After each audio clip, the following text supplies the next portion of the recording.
Welcome to Windfell Farms. My name is Daniel. Today we're going to be reviewing the pole chainsaw from DeWalt. Runs on a 20-volt battery. Comes in 3 sections. You got the head of the chainsaw, you got an extension pole, and then you've got the handle piece right here. Breaks down really easy using these couplers. All the electronics for the battery are in the handle, of course, to move the weight to the back of the pole.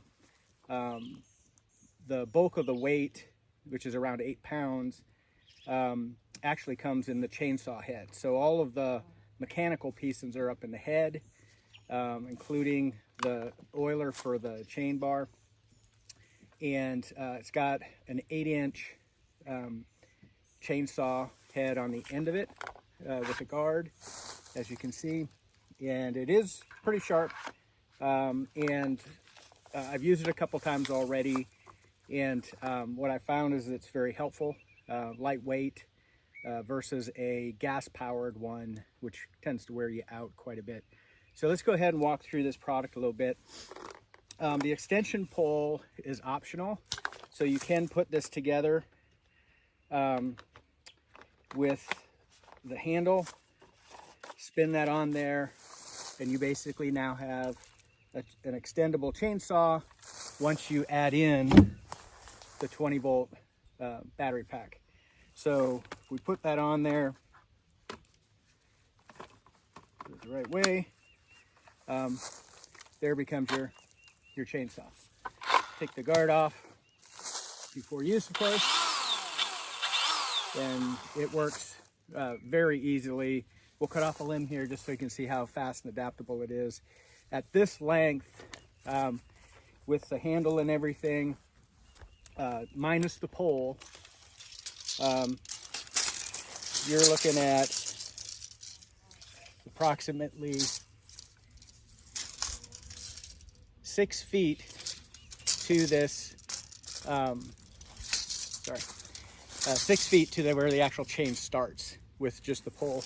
Then it comes with this additional extension. This extension runs about 3 feet as well. So you get about 9.5 feet, 10 if you include the tip of the bar. And so you can extend it out to that far for higher limbs. For demonstration purposes, we're just going to put on this one. I'll show you in a second here with the extender on. It does create a little top heavy and it does bow a bit.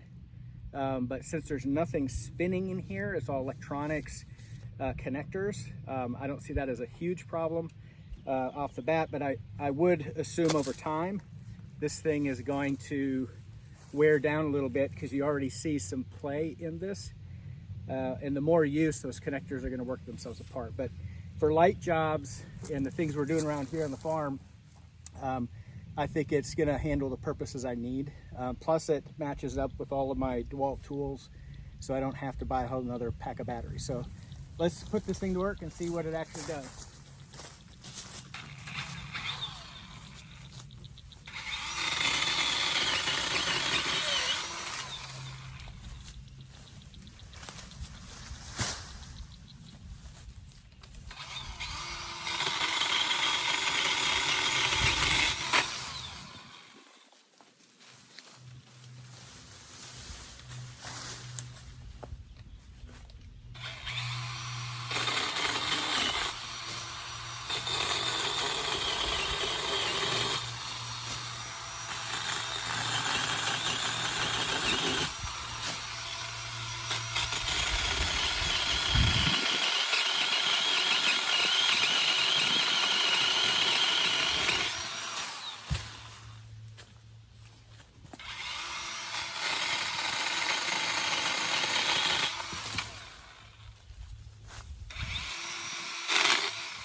All right, so that was probably 8 to 10 limbs, makes quick use of it. At this shorter distance, it's easy to handle. We're gonna go ahead and put the extension on, and I'll get some of these upper ones as well. With any chainsaw, make sure you are wearing appropriate safety equipment, which I don't usually, on these lighter jobs. And because if a branch hits you, it's not gonna hurt that bad. But once you get up into an extension of the pole and you're starting to work with larger limbs, the largest one I cut off here is probably 3 inches. If you're getting up to, anything beyond that, wear your safety equipment, because you never know where those branches are falling. And use your head. So let's go ahead and put on the extension pole real quick. So it's pretty easy. Take one pole off. These poles only connect one direction, which is good. So you saw me kind of working through the first part of it, just because the connectors weren't lined up. So once you figured out, there are arrows on the top side of these things that match up with where the direction is. So in case you get confused. So now we've got on this extension, and we've just turned this into a 9-foot pole saw. So as you can see, you back up a little bit, there is some bow to this pole. And over time, my worry is it's gonna lose some of the connections, but we'll see. I've only had it a week, and we'll go from there. So let's get this thing up and see what happens.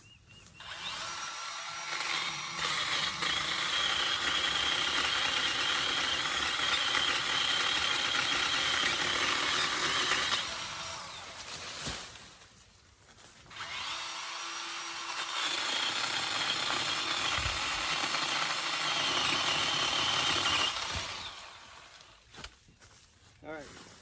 So as you can see, whether it's in the 5-foot mode or in the longer 9.5 foot mode, it does cut. It works through the tree pretty well. I do find that I have to put a little more downward pressure when I have all the extensions on, but not as much to where it's overly laborious. So the biggest thing is in holding the pole, right? As the longer it gets, the more weight that's out in front, and it becomes harder to hold. So the best thing is to keep it straight up, get to where you want to be if you can, lean it into the tree, and then start your cutting. So when you're walking around with it, it does balance pretty well in the center of the extension. So you can walk around it. It's like I said, it's probably about 8 pounds, maybe 9 with the battery on it. So hopefully you've enjoyed the video of this pole saw. I do recommend it for light work.